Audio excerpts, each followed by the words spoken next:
Bonjour, bonsoir avec tout fanatique Haïti Nouvelle. C'est encore un bon plaisir pour nous rentrer la carrière, pour nous capables de porter bon gens information pour vous, surtout et actualité cap dominer pays d'Haïti avec tout le reste monde là.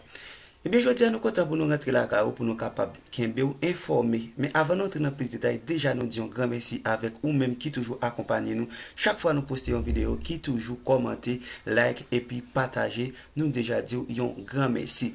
Et ou même qui peut vous abonner, nous disons abonner avec Haïti Nouvelle pour capable toujours recevoir bon genre information. Et bien, principale information, nous prenons pour nous développer pour vous dans le journal là, c'est comme nous connaissons. Et dans l'occasion 25e anniversaire PNH là, eh bien, DG Polissas qui c'est Normil Rameau qui était sorti sous silence côté que lui était fait un discours tête chargée, côté que lui voyait un gros message by policier fantôme accompagné bandit qui a fait la terreur sous peuple haïtien. Lui voyait un message tête chargée by côté que lui fait qu'on est très bientôt mouvement et Marie Bandia pral commencer côté que personne moun pas bien pitié li mandé pour tout bandit à retourner porter zam pour faire désarmement sinon situation pral vraiment compliqué pour vous. Merci déjà d'être choisi channel d'information pour être informé et n'a demandé s'il vous plaît l'offre regarder vidéo pas oublier pour partager pour capable cause yon l'autre monde gagner tout bon gens nouvelle cap fait toute gros actualité dans pays d'Haïti avec reste monde. Merci yon l'autre fois encore d'être choisi channel d'information pour être informé. Monsieur le doyen du corps diplomatique, Madame la représentante du secrétaire général des Nations Unies, Madame, Messieurs les honorables juges, Madame, Messieurs les membres du corps diplomatique, Monsieur l'inspecteur général en chef de la PNH, Monsieur le commandant en chef des forces armées, Mesdames, Messieurs les membres du haut état-major de la police nationale d'Haïti, Mesdames, Messieurs les grands commis de l'État, Mesdames, Messieurs les représentants des organisations des droits humains, Monsieur le police commissionnaire Tubinu, Monsieur le protecteur du citoyen, chers amis de la presse, population haïtienne, policiers et policières. 12 juin 1995, 12 juin 2020. Voilà déjà un quart de siècle depuis la création de la police nationale d'Haïti. En ce jour hautement historique, nous ne saurions, en dépit de la situation particulièrement difficile découlant de la gravité de la pandémie de la COVID-19, ne pas répondre à l'appel du devoir patriotique pour célébrer avec vous cette journée qui revêt un caractère aussi symbolique dans la vie du peuple haïtien et du personnel policier en particulier. 25 années de lutte, de sacrifices, de pleurs, de déceptions, de critiques, de résistance, de fierté, d'espoir, de construction, et j'en passe.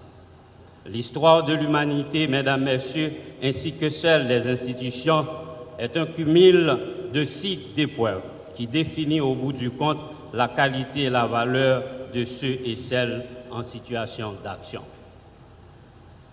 Notre histoire nationale, quant à elle, est une kyrielle de faits d'armes, réalisée par des hommes et des femmes dont l'analyse des caractères et comportements nous inspire respect et admiration au regard des conditions générales d'action.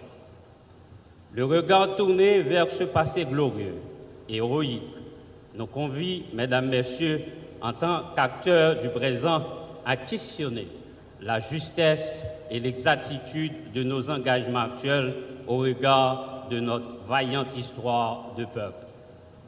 À ce carrefour de la révisitation de la mémoire des héros de notre passé, tant lointain que proche, il nous a été amené à porter une rupture dans la continuité quand, en 1995, la force des choses devait conduire à la création de la toute première force de la police nationale et à la démobilisation des forces d'armée d'Haïti, tout un symbole.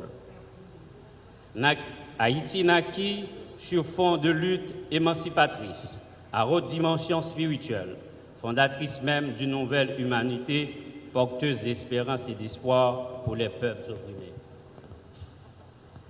Mesdames, Messieurs, il est malheureux, voire peiné, de constater que trop souvent, nos institutions de service public doivent faire les frais des égos des uns et des autres.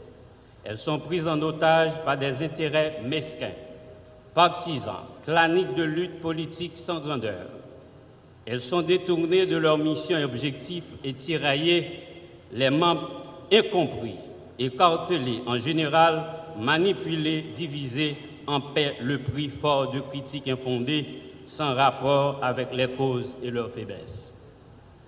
Quand le personnel d'une institution comme la Police nationale d'Haïti doit faire face à de telles situations, c'est la pagaille et le chemin scabreux du désordre, de l'indiscipline et de la faiblesse assurée. Dans un tel cas, c'est le retour à notre devise nationale, l'union fait la force, qui reste et demeure l'orientation cardinale pour nous permettre de résister et de retrouver la voie de notre mission et agir suivant l'idéal de service pour lequel nous avons juré à travers la prestation de serment de prise de service. La situation actuelle du pays et la réalité de la PNH nous invitent à réfléchir et à répondre à la question posée tantôt. Où en sommes-nous dans ce noble idéal de service public de la protection des vies et des biens? Il nous faut tous, en notre fort intérieur, prendre le temps d'un exercice de conscience par une autocritique d'honnête. L'événement nous invite à cette introspection. Y sommes-nous donc à la hauteur des sacrifices des pères fondateurs de la nation pour répondre et prendre le virage qu'implique la conjoncture? Policiers, policières, membres de la grande famille de la PNH, au moment de souffler les 25 bougies d'anniversaire de la PNH, nous éprouvons certainement un sentiment de fierté d'appartenir à une institution qui représente la colonne vertébrale de notre jeune démocratie. Cette fierté, nous la partageons aussi avec les membres de la police intérimaire, de ceux venus de Guantanamo et ceux de Regina venant du Canada, ainsi que le personnel hors hiérarchie, appelé couramment personnel civil. Nous n'oublierons personne dans cette liste, des pionniers aux derniers des recrutés de l'institution policière, en passant par les nombreux Haïtiens anonymes et les amis internationaux qui ont contribué à sa mise en place et continuent de l'accompagner encore à cet instant.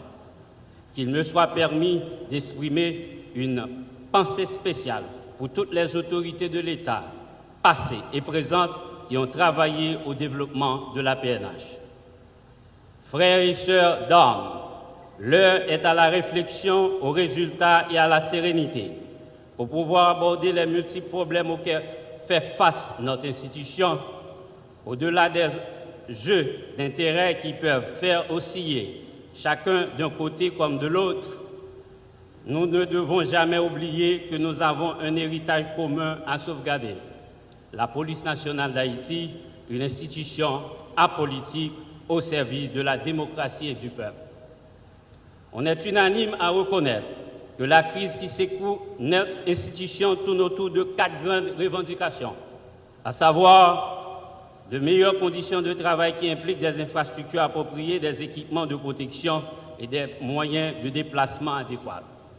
Le bien-être du personnel qui doit prendre en compte les soins de santé en cas de maladie ou d'accident à travers une assurance effective, l'accompagnement financier de leurs ayants droit en cas de mort, le logement, les salaires et les avantages sociaux.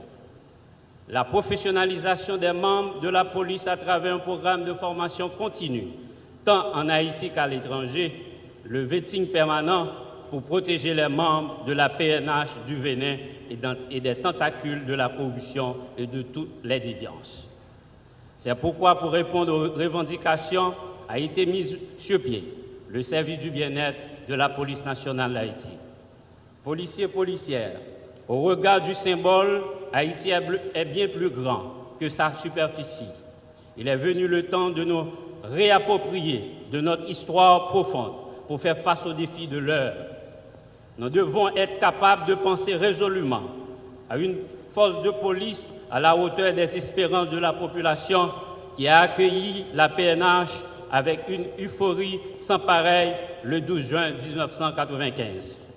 Nous devons agir dans le sens de lui donner cette satisfaction et de faire sa fierté une police professionnelle, protectrice des droits, des vies et des biens. En ce 12 juin 2020, marquant le 25e anniversaire de notre PNH, il me vient encore en mémoire, en ce moment de grande fierté et de joie qui a marqué mon entrée, votre entrée et notre entrée comme aspirants policiers à l'École nationale de police dans la noble idée de devenir des serviteurs et protecteurs de l'ordre républicain. N'est-ce pas une vérité absolue que l'ordre amène le progrès? N'est-elle pas une nécessité urgente? Par 7 ans de grandes inquiétudes liées à la pandémie de la COVID-19, de travailler au progrès de notre institution pour le pays, pour la patrie. Tous ceux qui ont amené, année par année, n'ont pas cessé de rejoindre les rangs de la PNH, je vous dis bravo. Et à tous ceux qui ont offert sur l'autel de la patrie leur vie en holocauste pour que la République tienne debout, que l'exemple de ces vies sacrifiées nous serve de ciment pour la sauvegarde de notre institution républicaine. Prenons une minute de silence en leur mémoire. Prière de vous mettre debout, s'il vous plaît.